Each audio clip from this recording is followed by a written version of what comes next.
From JBS Studios in Greater New York, this is the JBS News Update with Tisha Bader. I'm Tisha Bader with the JBS News Update for Tuesday, May the 17th, 2022. A Palestinian man tried to stab IDF soldiers today in the West Bank. The IDF tweeted that the assailant, armed with a knife, charged toward IDF soldiers near the entrance to the city of Nablus this morning. The assailant attempted to stab the soldiers, who responded with live fire and neutralized him. The IDF also shared that a drone from Iranian-backed Lebanese-based terror group Hezbollah crossed from Lebanon into Israeli airspace overnight last night. Tweeting, "Our soldiers downed the drone after monitoring it throughout its flight. We will continue to prevent any attempt by Hezbollah to violate Israeli sovereignty."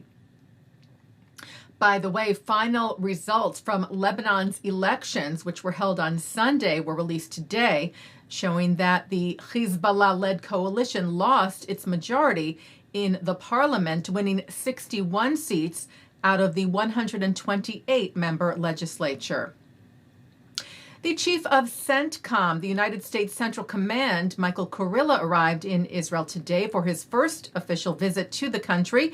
He will be meeting with Israel's Defense Minister Benny Gantz and IDF Chief of Staff Aviv Kochavi. The IDF tweeted that the visit will deal with the ongoing operational cooperation between Israel and the United States, maintaining regional stability and jointly coping with the challenges and threats in the region. Kurilla will also reportedly observe a major military exercise from IDF headquarters. Israel's President Isaac Herzog flew to the United Arab Emirates on Sunday to extend in person his condolences, his office wrote, to the new president of the UAE, Sheikh Mohammed bin Zayed, and to his family and the Emirati people on the passing of the previous president, Sheikh Khalifa bin Zayed, who died Friday at the age of 73 after a long illness. Herzog, who was accompanied by Regional Cooperation Minister Isawi Frej and Communications Minister Yoaz Hendel, spoke ahead of his departure of the Sheikh's legacy, saying, "I believe and hope that his legacy, a legacy of peace, a legacy of friendship between the nations of this region, a legacy of progress and prosperity, will lead to flourishing and the continued development, progress, and peace of the Middle East." Well, Israel's flag was raised once again outside its embassy in Ukraine today. Israel's ambassador to Ukraine, Michael Brodsky, tweeted the news on the symbolic return with a 4-member diplomatic staff to the Ukrainian capital for the first time since the Russian assault began. If you recall, the staff of the embassy moved to Lvov on February the 21st, and then soon after were relocated to Poland, stationed at border crossings to help Israeli citizens get out of Ukraine safely.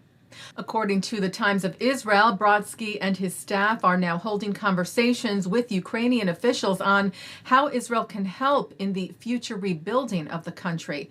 Citing Brodsky, saying that Israel wants to be a part of these efforts, "We've identified main fields where we can contribute: health, homeland security, agriculture, water management, even infrastructure."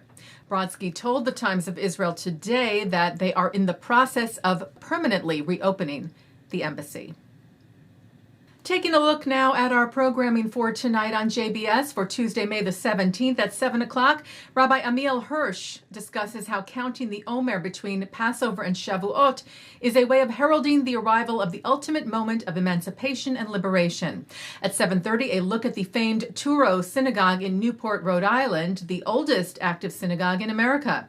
At 8 o'clock, in celebration of the 50-year anniversary of Women in the Rabbinate, the first 4 female rabbis to be ordained in their respective denominations, Rabbi Sally J. Prysand, Rabbi Sandy Eisenberg Sasso, Rabbi Amy Eilberg, and Rabbi Sarah Hurwitz, come together to discuss the challenges they have faced and the triumphs they've enjoyed. And then at 9 o'clock, Mark Golub sits down with Rabbi Hurwitz on L'chaim. At 10, a replay of the In the Spotlight with David Harris speaking to Abigail Pogrebin about how much has been accomplished and what is more challenging than ever when it comes to American Jews and Israel as he prepares to step down as CEO of the American Jewish Committee.